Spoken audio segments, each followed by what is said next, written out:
আইনি জটিলতায় ফেঁসে যাচ্ছেন অন্তর্বর্তী সরকারের প্রধান উপদেষ্টা ডক্টর ইউনূস সহ কয়েকজন উপদেষ্টা। এর মধ্যেই তাদের দেশ থেকে নিষেধাজ্ঞা চেয়ে আইনি নোটিশ পাঠানো হয়েছে। অন্তর্বর্তীকালীন সরকারের সাবেক প্রধান উপদেষ্টা ডক্টর মোহাম্মদ ইউনূসের দেশ ত্যাগে নিষেধাজ্ঞা দিতে সরকারের সংশ্লিষ্টদের প্রতি আইনি নোটিশ পাঠানো হয়েছে।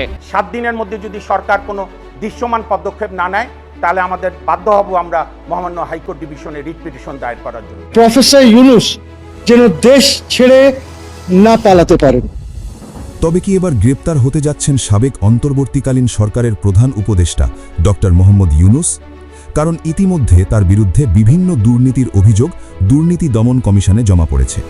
আর এবার সেসব দুর্নীতির অভিযোগে বর্তমান সরকারকে হুঁশিয়ারি দিয়ে আইনজীবীরা বলেছেন 7 দিনের মধ্যে ব্যবস্থা না নিলে তারা উচ্চ আদালতে যাবেন।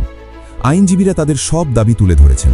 তবে সেসব তথ্য থেকে রক্ষা পাবেন না ইউনূস, কারণ ইতিমধ্যে তার দেশ ত্যাগে নিষেধাজ্ঞা ঘোষণা করা হয়েছে।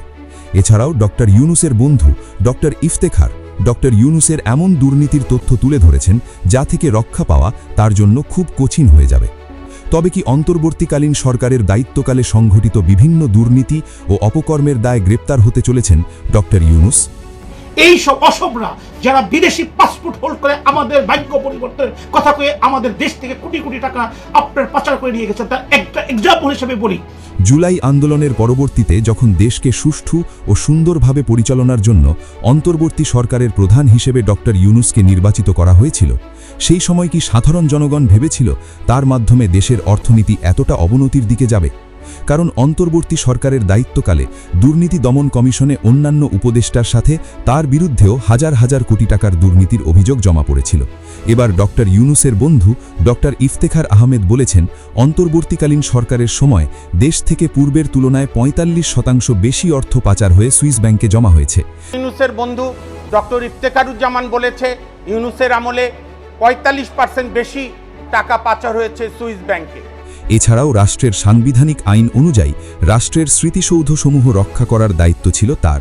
কিন্তু দেখা গেছে অন্তর্বর্তীকালীন সরকারের দায়িত্বকালে মুক্তিযুদ্ধের অনেক স্মৃতিস্তম্ভ ভেঙে ফেলা হয়েছে। এসব তথ্য তুলে ধরে আইনজীবীরা আরও বলেন, ধানমন্ডি ৩২ নম্বরের বাড়িতে বুলডোজার দিয়ে হামলা চালানোর মাধ্যমে ডক্টর ইউনূস সাংবিধানিক আইন লঙ্ঘন করেছেন। ৩২ নম্বর বাঙালির আতুর ঘর, ওটি শেখ হাসিনার শুধু বাবার বাড়ি না, ওটি আমার বাড়ি, আপনার বাড়ি, সবার বাড়ি, আমাদের মুক্তিযুদ্ধের আতুর ঘর। সেই ঘরে তারা আপনার বুলডোজার দিয়ে আঘাত করেছে, আর্টিকেল 24 এর ভায়োলেশন। রাষ্ট্রপতি শাহাবুদ্দিন পদত্যাগ করার পর রাষ্ট্রপতি হওয়ার গুঞ্জন উঠেছিল ডক্টর ইউনূসকে নিয়ে। কিন্তু এবার তার বিরুদ্ধে যেসব দুর্নীতির মামলা দায়ের করা হয়েছে তার কারণে রাষ্ট্রপতি হওয়া তো দূরের কথা, গ্রেপ্তার হয়ে আইনের মুখোমুখি হতে পারেন ডক্টর ইউনূস। ডক্টর ইউনূসের এই সাম্প্রতিক ঘটনা নিয়ে কি বলছেন রাজনৈতিক বিশ্লেষকরা? চলুন দেখে আসি। সাবেক অন্তর্বর্তীকালীন সরকারের প্রধান ডক্টর ইউনূসের বিরুদ্ধে আইনি নোটিশ দেওয়া হয়েছে। 32 নম্বর ভাঙা সহ বহু ইস্যু সামনে এনে এই আইনি নোটিশ দেওয়া হয়েছে।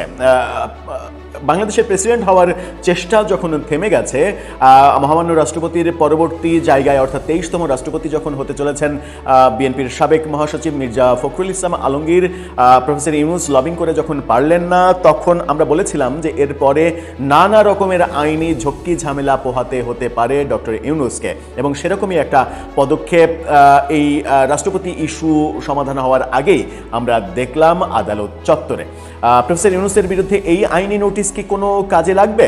কি বলছেন নোটিশদাতারা? তার ক্ষমতা ছাড়ার পর থেকে বেশ কয়েকবার মানে এই আদালতে এই ধরনের কর্মকাণ্ড হয়েছে, অনেক চেষ্টা হয়েছে মামলা করার, রিট করার অনেক চেষ্টা হয়েছে, সবগুলোই কিন্তু খারিজ হয়ে গেছে। এবার আইনি নোটিশের পদক্ষেপে যাওয়া হলো। চ্যানেল 24-এর এই শিরোনামটা দেখে নিন, যেখানে এই ভিডিওটা তারা দিয়েছিল। তারা বলছে 32 নম্বর ভাঙা সহ যেসব কারণে ইউনূসের দেশ ত্যাগে নিষেধাজ্ঞা চেয়ে আইনি নোটিশ। এই কথা যখন তারা বলছে, আরেকটি গণমাধ্যমের শিরোনাম দেখে নিন, তারা বলছে ডক্টর ইউনূসের দেশ ত্যাগে নিষেধাজ্ঞা ও দুর্নীতির তদন্ত চেয়ে নোটিশ। নোটিশটা কাকে দেয়া হলো, কিভাবে দেয়া হলো, চলুন একটু দেখে। নিষেধাজ্ঞা দিতে হবে, কিন্তু নোটিশদাতারা কি ভুলে গেছেন যে ডক্টর ইউনূস এখন এসএসএফ নিরাপত্তায় ভিভিআইপি মর্যাদায় বাংলাদেশে অবস্থান করছেন? সেরকম একটা অবস্থায় কি এই দেশ থেকে নিষেধাজ্ঞার ঘটনাটা ঘটবে? আদৌ ঘটা সম্ভব? কিংবা সরকারকে কি তাদেরকে মনে হয় যে সরকার প্রফেসর ইউনূসের বিরুদ্ধ শক্তি হয়ে গেছে? আমার তো কোনো কর্মকাণ্ডেই তা মনে হয় না। আমার মনে হয় যে প্রফেসর ইউনূসের যে লিগেসি সেটা এখনও বহন করে চলেছে বর্তমান সরকার। সুতরাং ডক্টর ইউনূসের বিরুদ্ধে কোনো ধরনের কোনো পদক্ষেপ এই সরকার নেবে এটা আমার মনে হয় না। বলা হয়েছে যে এই নোটিশ দিয়েছেন সুপ্রিম কোর্টের জ্যেষ্ঠ আইনজীবী মহসিন রশিদের পক্ষে ব্যারিস্টার। নোটিশের বিষয়ে জ্যেষ্ঠ আইনজীবী মহসিন রশিদ বলেছেন, আমার পক্ষে নোটিশই দেওয়া হচ্ছে যেন প্রফেসর ইউনূস দেশ ছেড়ে পালাতে না পারেন। এই মহসিন রশিদ, তিনি আবার মুসলিম লীগের সভাপতিও। তাকে প্রফেসর ইউনূসের সময়কাল থেকেই ইউনূস বিরোধী বক্তব্য দিয়ে আসতে আমরা দেখছি এবং তার শাসনকাল শেষ হওয়ার পরে আরও তীব্র হয়েছে তার বক্তব্য এবং ডক্টর ইউনূসের নানা অপরাধ, স্বার্থের সংঘাত নিয়ে অনেক কথা বলছেন তিনি নিয়মিত টেলিভিশন কিংবা অনলাইন বিভিন্ন প্ল্যাটফর্মে। তিনি বলছেন, আমার পক্ষে এটা দেয়া হয়েছে প্রফেসর ইউনূস যেন দেশ ছেড়ে পালাতে না পারেন তার জন্য। তাকে এক্সিট কন্ট্রোলে ব্যবহার করে মামলা প্রত্যাহার, গ্রামীণ ব্যাংকে বিশেষ কর সুবিধা দেওয়া, সরকারি শেয়ার কমিয়ে আনা এবং সমাজ কল্যাণ মন্ত্রণালয় থেকে গ্রামীণ ট্রাস্টে অর্থ স্থানান্তর। নোটিশের বিষয়ে বিস্তারিত তুলে ধরে আইনজীবী মামুন মাহবুব তিনি বলেছেন, আমাদের মূল দাবি হচ্ছে ইনকোয়ারি বা অনুসন্ধান। ডক্টর মোহাম্মদ ইউনূসের দীর্ঘ অপরাধের তালিকা রয়েছে। একটি হচ্ছে হাম ট্র্যাজেডিতে ভ্যাকসিন না এনে শিশুদের মৃত্যুর মুখে ঠেলে দেয়া। দ্বিতীয়টি হলো উচ্চ পর্যায়ের দুর্নীতি। এমনকি ডক্টর ইউনূসের বন্ধু ইফতেখারুজ্জামানও বলেছেন, ডক্টর ইউনূসের আমলে 45% বেশি টাকা সুইস ব্যাংকে পাচার হয়েছে। সংবিধান লঙ্ঘনের অভিযোগ এনে তিনি আরও বলেছেন, সংবিধানের 23 এবং 24 অনুচ্ছেদে জাতীয় ঐতিহ্য রক্ষার কথা বলা থাকলেও ডক্টর ইউনূস সুবিধা নিয়েছেন আকাশ ছোঁয়া সুবিধা। যেহেতু তারেক রহমান বলেছেন দিন শেষে আইনের শাসনই হবে শেষ কথা, তাই আমরা নিরপেক্ষ ইনকোয়ারি চাই, আর ইনকোয়ারির সময় তিনি দেশ থেকে যেন চলে যেতে না পারেন সেই ব্যবস্থা করতে হবে। আগামী 7 দিনের মধ্যে ডক্টর ইউনূসের বিদেশ ভ্রমণে নিষেধাজ্ঞা এবং অভিযোগের বিষয়ে দৃশ্যমান পদক্ষেপ না নিলে সংবিধানের 102 অনুচ্ছেদ অনুযায়ী হাইকোর্ট বিভাগে রিট করা হবে এমন হুমকিও দেয়া হয়েছে।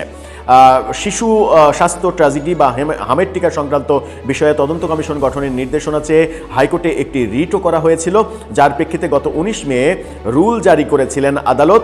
সেই ধারাবাহিকতায় এবার এই সামগ্রিক অভিযোগের তদন্ত দিতে চাইছে, সেই সবের উপরেই নির্ভর করবে এই ব্যাপারগুলো। এখন দেখার বিষয়, এই যে আইনি ব্যাপার স্যাপারগুলো ডক্টর ইউনূসের বিরুদ্ধে গত 5-6 মাসে অনেকবার বিভিন্ন পদক্ষেপ নিতে দেখেছি আমরা, এমনকি এই মহসিন রশিদকেও একাধিকবার এর আগে পদক্ষেপ নিতে দেখেছি আমরা, কিন্তু কোনোটাই আদালতে মানে গৃহীত হয়নি, সবগুলোই খারিজ করে দেওয়ার ঘটনা ঘটেছে। এমনকি হামে আক্রান্ত শিশুর এক মানে শোকার্ত বাবা, তিনি ডক্টর ইউনূসের বিরুদ্ধে মামলা করলে সেটাও আদালতে খারিজ হয়ে যেতে আমরা দেখেছি। এবার কি তাহলে কিছু হবে আদৌ? আমার মনে হয় না যে কিছু হবে। দর্শক, তৃতীয়ত হচ্ছে আমাদের সর্বোচ্চ আইন সংবিধান। সেই সংবিধানের আর্টিকেল 24-23 আছে, জাতীয় সাংস্কৃতিক ঐতিহ্য রাষ্ট্র রক্ষা করবে, ঐতিহাসিক স্মৃতিস্তম্ভ, জাতির হৃদস্পন্দন স্মৃতিস্তম্ভ রক্ষা করবে। ইউনূসের আমলে আমরা দেখেছি মুক্তিযুদ্ধের সমস্ত স্তম্ভকে মবের মাধ্যমে সে ভাঙিয়ে দিয়েছে। 32 নম্বর বাঙালির আতুর ঘর, ওটি সে এবং আপনার সমস্ত বিতর্কিত লোককে নিয়োগ, নিজের ভাই ব্রাদার আত্মীয়তা, সবচেয়ে বড় যে পরিবেশটা উনি যে প্রতিষ্ঠান থেকে উনি নষ্ট করেছেন, যে রাজনৈতিক সরকার কোনো কারণে ব্যর্থ হলে বাংলাদেশের মানুষের একটা আস্থা ছিল যে কেয়ারটেকার বলেন, অন্তর্বর্তীকালীন বলেন কিংবা অস্থায়ী সরকার বলেন। 90-এর গণঅভ্যুত্থানের পর আমরা শাহাবুদ্দিন সাহেবকে দেখেছি সাফল্যের সঙ্গে সরকার পরিচালনা করেছে। পরবর্তীকালে 96 সালে দেখেছি জাস্টিস হাবিবুর রহমান সেলিম